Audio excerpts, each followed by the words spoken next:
ಸ್ವಾಗತ. ಡೈಲಿ ಏನ್ ಸಾಂಬಾರ್ ಮಾಡೋದಪ್ಪ ಅಂತ ಯೋಚನೆ ಮಾಡ್ತಾ ಇರ್ತೀವಿ.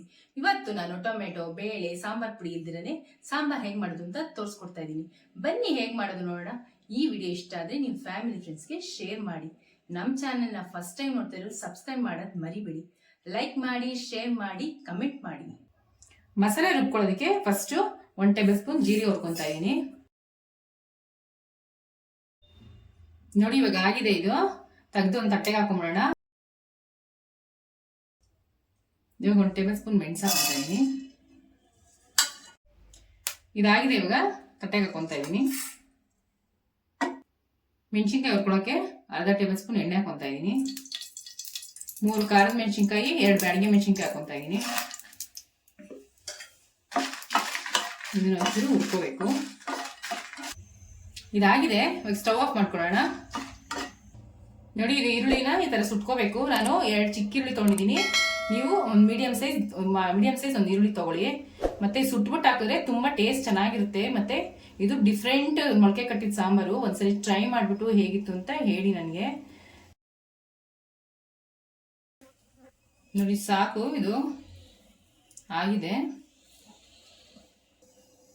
ನೋಡಿ ಈ ತರ ಒಂದು ಪೀಸ್ ಕೊಬ್ಬರಿನ ತಗೊಂಡು ಈ ತರ ನೀಟಾಗಿ ಸುಟ್ಕೊಂಡು, ಇವಾಗ ಈರುಳ್ಳಿ ಹೆಂಗ್ ಸುಟ್ಕೊಂಡು ಸೇಮ್ ಅದೇ ತರ ಸುಟ್ಕೊಂಡು ಸಾಂಬಾರ್ಗೆ ಬಿರುಬಕ್ಕೆ ಹಾಕೊಂಡ್ಬಿಡ್ಬೇಕು. ಇದನ್ನ ಇದು ಆಗಿದೆ, ಸಾಕು. ಇದನ್ನು ತೆಗೆದಿಟ್ಕೊಬಿಡೋಣ. ಹುರ್ಕೊಂಡಿದ್ದೆಲ್ಲ ತಣ್ಣಗಾಗಿದೆ. ಇವಾಗ ಮಸಾಲೆನ ರುಬ್ಕೊಳ್ಳೋಣ. ಒಂದೊಂದೇ ಹಾಕೊಂಡು 1 ಬಟ್ಲು ಕೊಬ್ಬರಿ ತಗೊತಾ ಇದ್ದೀನಿ. ಜೀರಿಗೆ ಮೆಣಸು ಹುರಿದಿಟ್ಕೊಂಡಿದ್ವಲ್ಲ ಅದನ್ನ ಹಾಕೊತಾ ಇದ್ದೀನಿ. 1 ಮೀಡಿಯಂ ಸೈಜ್ ಈರುಳ್ಳಿ ಕಟ್ ಮಾಡಿ ಇಟ್ಕೊಂಡಿದ್ದೀನಿ. 1 6 ಎಸಳು ಬೆಳ್ಳುಳ್ಳಿ ಹಾಕೊತಾ ಇದ್ದೀನಿ.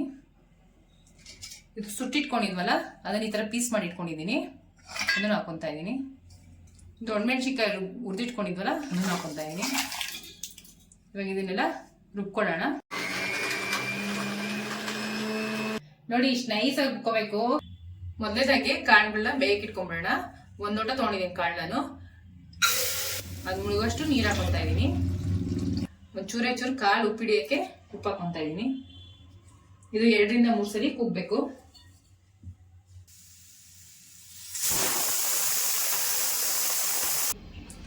ಸಾಂಬಾರ್ ಒಂದು ಒಗ್ಗರಣೆ ಹಾಕೊಂಡ್ಬಿಡೋಣ. ನಾನು 2 ಟೇಬಲ್ ಸ್ಪೂನ್ ಕೊಬ್ಬರಿ ಎಣ್ಣೆ ತಗೊಂಡಿದ್ದೀನಿ.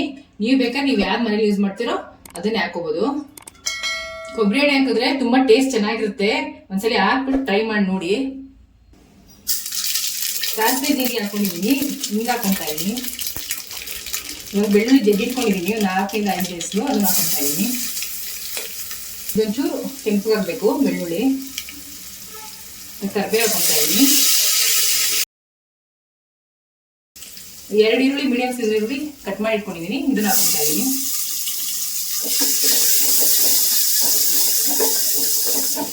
ಇದು ಮಾಮೂಲಿ ಮೊಳಕೆ ಕಟ್ಟಿದ ಸಾಂಬಾರ್ ಮಾಡ್ತೀವಲ್ಲ ಆ ತರದಲ್ಲ ಸಾಂಬಾರ್. ಇದು ಸ್ವಲ್ಪ ಚೇಂಜಸ್ ಇರುತ್ತೆ.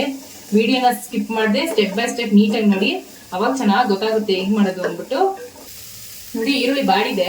ಇವಾಗ ಬೇಯಿಸ್ಕೊಂಡಿದ್ವಲ್ಲ ಕಾಳನ್ನ ಅದನ್ನ ಹಾಕೊಂಡಲ್ಲ. ಇದೊಂದು ಚೂರು ಕುದಿ ಬರ್ಲಿ. ಇವಾಗ ಒಗ್ಗರಣೆ ಕಾಳು ಕುದೀತಾ ಇದೆ. ಇವಾಗ ರುಬ್ಬಿಟ್ಕೊಂಡಿದ್ವಲ್ಲ ಮಸಾಲೆನ ಅದು ಹಾಕೊಂಡ್ಬಿಡೋಣ. ಇದನ್ನ ಚೆನ್ನಾಗಿ ಮಿಕ್ಸ್ ಮಾಡ್ಕೊಳ್ಳೋಣ. ಇವಾಗ ರುಚಿಗೆ ತಕ್ಕಷ್ಟು ಉಪ್ಪು ಹಾಕೊಂತಾ ಇದೀನಿ. ಅವಾಗ ಕಾಳು ಬೇಯಕ್ಕೆ ಹಾಕೊಂಡಿದ್ವಿ, ನೋಡ್ಕೊಂಡು ಹಾಕೋಬೇಕು. ಚೆನ್ನಾಗಿ ಮಿಕ್ಸ್ ಮಾಡ್ಕೊಳ್ಳೋಣ ಇದನ್ನ. ಇದು ಸ್ವಲ್ಪ ಚೆನ್ನಾಗಿ ಕುದಿ ಬರ್ಲಿ.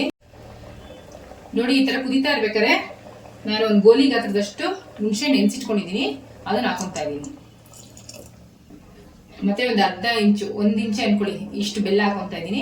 ಬೆಲ್ಲ ಹಾಕೊಂಡ್ರೆ ಟೇಸ್ಟ್ ಚೆನ್ನಾಗಿರೋದು. ಯಾಕೆ ಡಿಫ್ರೆಂಟ್ ಸಾಂಬಾರ್ ಆಗಿಂದ ಇದಕ್ಕೆ ಟೊಮೆಟೊ ಯೂಸ್ ಮಾಡಲ್ಲ. ಹುಣಸೆ ಹಣ್ಣು ಬೆಲ್ಲನೇ ಮೇಯ್ನು ಇಂಗ್ರೀಡಿಯೆಂಟ್. ತುಂಬಾ ಚೆನ್ನಾಗಿರುತ್ತೆ, ಟ್ರೈ ಮಾಡಿ. ನೋಡಿ, ಚೆನ್ನಾಗಿ ಕುದಿತಾ ಇದೆ. ಹಸಿ ವಾಸನೆ ಹೋಗಿದೆ. ಸ್ಟವ್ ಆಫ್ ಮಾಡ್ಕೊಂಡ್ಬಿಡೋಣ. ಇವಾಗ ಇದು ಅನ್ನ ಜೊತೆ, ಚಪಾತಿ ಜೊತೆ ಮತ್ತೆ ಮುದ್ದೆ ಜೊತೆ ತುಂಬಾ ಚೆನ್ನಾಗಿರುತ್ತೆ. ಒಂದ್ಸರಿ ಟ್ರೈ ಮಾಡಿ.